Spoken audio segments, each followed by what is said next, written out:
జై శ్రీరామ్. నమస్కారం అండి.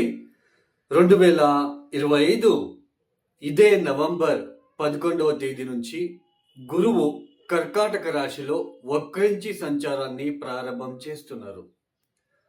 2025 నవంబర్ 11వ తేదీ నుంచి 2025 డిసెంబర్ 5వ తేదీ వరకు గురువు గారు కర్కాటక రాశిలో వక్రించి సంచారం చేస్తూ డిసెంబర్ 5వ తేదీ మిథున రాశికి వెళ్ళి అక్కడ మళ్ళీ వక్రించి సంచారాన్ని ప్రారంభం చేస్తున్నారు. అంటే కర్కాటక రాశిలో వక్రించడం నవంబర్ 11వ తేదీ బిగిన్ అయితే 2026 మార్చ్ 11వ తేదీ మిథున రాశిలో వక్రత్యాగం చేస్తున్నారు. ఈ ఏదైతే వక్రి గురుగ్రహ సంచారం ఏదైతే ఉందో ఈ వక్రి గురుగ్రహ సంచారం వలన ద్వాదశ రాశి వాళ్ళకి ఎలాంటి ఫలితాలు రాబోతున్నాయి అని ఒక్కొక్క రాశి గురించి మనం తెలుసుకుంటూ వెళ్దాం. ముఖ్యంగా ఈ ఒక సంవత్సరంలో 2025 మే 14వ తేదీ గురువు గారు వృషభ రాశి నుంచి అంటే వృషభ రాశిని వదిలిపెట్టి మిథున రాశికి వచ్చి సంచారాన్ని ప్రారంభం చేశారు మే 14వ తేదీ. అయితే ఇక్కడ గురువు గారు ఒక రాశిలో సంచారాన్ని చేయడం అనేది అంటే ఒక రాశి నుంచి ఇంకొక రాశికి మారాలి అంటే ఒక సంవత్సరం టైం ఉంటుందండి. ఒక రాశిలో 30 డిగ్రీలు ఉంటుంది. ఆ 30 డిగ్రీల ప్రయాణాన్ని దాటివేయడానికి ఒక సంవత్సరం తీసుకోవాలి. అలాంటిది గురువు గారు ఈ 2025 సంవత్సరంలో అతిచార మార్గంలో తొందరగా 30 డిగ్రీలని కేవలం 5 మాసాలలోనే పూర్తి చేసుకొని నెక్స్ట్ హౌస్కి రావడము, కర్కాటక రాశిలోకి ఎంట్రీ అవ్వడము, అక్కడ ఒక 20 డేస్ ఉండి మళ్ళీ అక్కడ వక్రించి వెనక్కి సంచారాన్ని చేస్తూ చేస్తూ మళ్ళీ మిథునానికి వెళ్ళి మళ్ళీ అక్కడ వక్రించి సంచారం చేయడం అనేది ఇది చాలా అంతవరకు మనకు ఆల్రెడీ తెలుసు. గోల్డ్ మీద మనము ఇంపాక్ట్ ఎలా చూస్తున్నామో, గోల్డ్ మీద బంగారం ధర ఎంత పెరిగిందో మనం ఆల్రెడీ చూస్తున్నాం.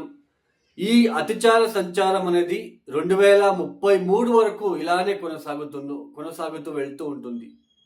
అంటే గురువు గారు 5 మాసాలకే నెక్స్ట్ హౌస్కి రావడము, అక్కడ ఒక 20-25 డేస్ ఉండి మళ్ళీ వక్రించడము, మళ్ళా 25 డేస్ తర్వాత వక్రిస్తూ వెనక్కి వెళ్ళడము. సో ఇలాంటిది 2033 వరకు ఉంటుంది. సో మనం ప్రాపంచిక ఆర్థిక వ్యవస్థ మీద కావచ్చు, గోల్డ్ మీద కావచ్చు, ఎలా ఇంపాక్ట్ చూపించింది అనేది చూపిస్తూ ఉంది అనేది మనం చూస్తున్నాం ఆల్రెడీ. అలానే చాలా రాశుల వాళ్ళు చాలా మంది మా రాశి అని అంటూ ఉంటారు. గురు బలము శని బలము ఏది వచ్చినా కూడా అది ఎండాకాలంలో వర్షం వచ్చి ఆగినట్టుగా ఉంటుంది. సమ్మర్ సీజన్లో వర్షం వస్తే ఎక్కువ ఉపయోగం ఉండదు. అంటే మన జన్మ జాతకం కూడా చాలా ఇంపార్టెంట్. ఇప్పుడు గోచరంలో గురువు గారు వక్రిస్తున్నారు. సో కొన్ని రాశుల వాళ్ళకి గురుబలం తగ్గుతుంది, కొన్ని రాశుల వాళ్ళకి గురుబలం పెరిగినప్పటికీ వక్రించడం అనేది అంతగా మంచిది కాదు. అలానే మీ దశాభుక్తి ఏం జరుగుతూ ఉందో అది చాలా ఇంపార్టెంట్. ఆ దశాభుక్తి ఎలా మనకి ఉంటుందో దాని మీద ఫలితాలు అనేది ఎక్కువగా ఉంటుంది, ఎక్కువ శాతం ఉంటుంది. రాశి ఫలితాలు అనేది గోచారంలో జరుగుతున్న ఒక ప్లానెటరీ ట్రాన్సిషన్ వలన మాత్రమే మనం చెప్పుకుంటున్నాం. ఇక్కడ ఎవరి ఇండివిజువల్ జాతకం కూడా నేను ఇక్కడ చెప్పడం లేదు.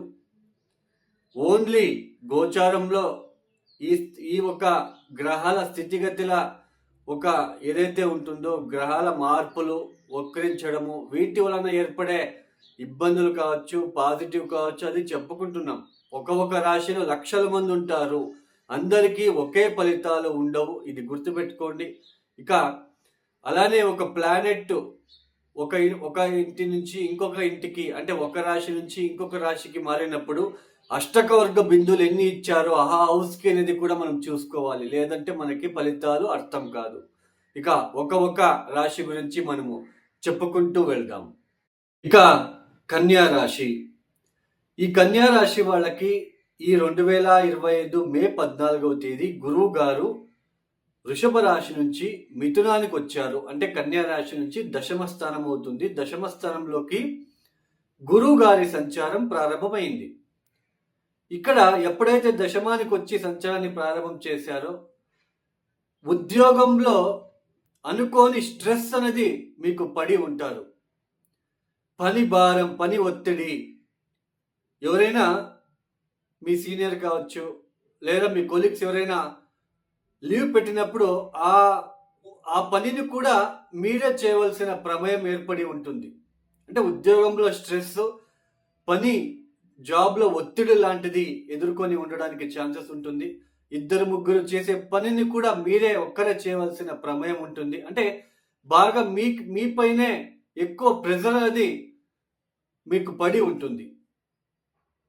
అటు ఇంట్లో కూడా ఒత్తిడిలు, ఇంట్లో ప్రశాంతంగా లేకుండా ఉండడము, మానసికంగా ఇబ్బందులు పడుతూ అలానే వస్తూ ఉన్నప్పటికీ మొన్న అక్టోబర్ 18వ తేదీ గురువు గారు అతిచార మార్గంలో మిథునం రాశి నుంచి కర్కాటక రాశిలోకి వచ్చారు. అంటే లాభస్థానానికి వచ్చారు.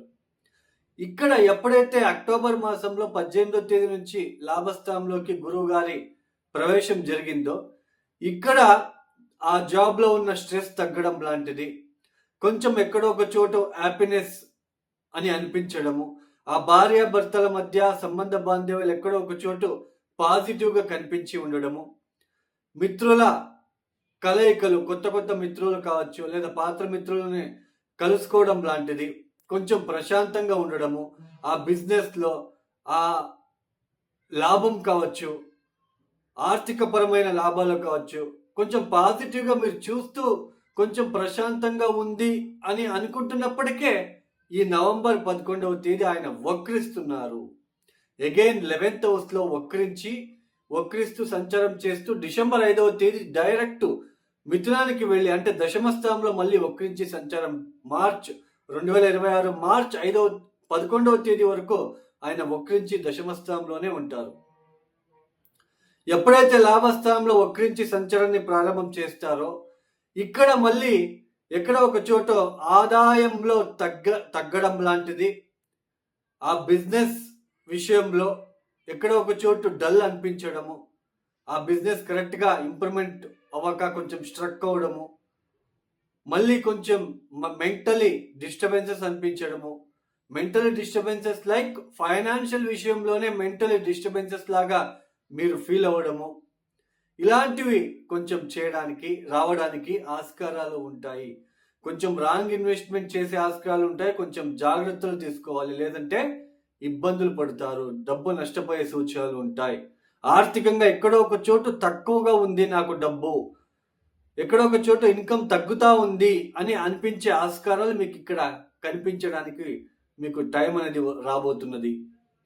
ఆయన మళ్ళీ ఎప్పుడైతే డిసెంబర్ 5వ తేదీ దశమానికి వెళ్ళి వక్రిస్తారో అగైన్ మీరు చేసే ఉద్యోగం చేసే చోటు మీకు ఏదో అపనిందలు రావడము, డీఫేమ్కి గురి అవ్వడము, ఉద్యోగంలో స్ట్రెస్ పెరగడము, ఆరోగ్యం విషయంలో ఇబ్బందులు, అలానే ఇంటికి సంబంధించిన విషయంలో కొంచెం అనుకోని ఇబ్బందులు, అలానే సంతానం విషయంలో కొంచెం డిస్టర్బెన్సెస్ లాగా అనిపించడము, ఇలా కొంచెం జరిగే సూచనలు ఉంటాయి.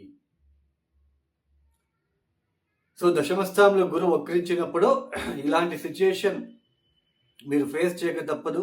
ఉద్యోగం చేసే చోటు ఎవరిని నమ్మకండి, మీ సీక్రెట్స్ ఎవరికి చెప్పకండి, కొంచెం జాగ్రత్తలు తీసుకోండి, లేదంటే డీఫేమ్కి గురి అవ్వడము, స్ట్రెస్ పెరగడము, ఉద్యోగంలో చాలా అవమానానికి గురి అవ్వడము, లేదా ఏదో ఇబ్బందిగా అనిపించడము, ఇలాంటి సిచ్యుయేషన్ ఎక్కువగా రాబోతుంది. కాబట్టి కొంచెం కన్యా రాశి వాళ్ళు కాస్త జాగ్రత్తలు తీసుకోండి. ఏ పని చేయడానికి వెళ్ళినా ఫస్ట్ గణపతి, ఓం గం గణపతి నమః ఎక్కువసార్లు చదువుకోవడానికి ప్రయత్నం చేయండి. శనగుగ్గలని వెంకటేశ్వర ఆలయంలో పంచిపెట్టడానికి ప్రయత్నాలు చేసుకోండి బుధవారం, గురువారం పూట. అలానే వెహికల్ రిలేటెడ్ చాలా జాగ్రత్తలు తీసుకోండి. మీ వాహనాన్ని వేరే వాళ్ళకి ఇవ్వకుండా మీరు ఉండడానికి మీరు జాగ్రత్తలు తీసుకోండి. మీ జాతకం కూడా ఒకసారి చూసుకుంటే ఈజీగా అర్థమవుతుంది. ఎవరైతే ఈ వీడియోని చూస్తున్నారో లైక్ చేయండి, షేర్ చేయండి, సబ్స్క్రైబ్ చేసుకోండి. సర్వే జనం సుఖినో భవంతు. ధన్యవాదములు. జై శ్రీరామ్.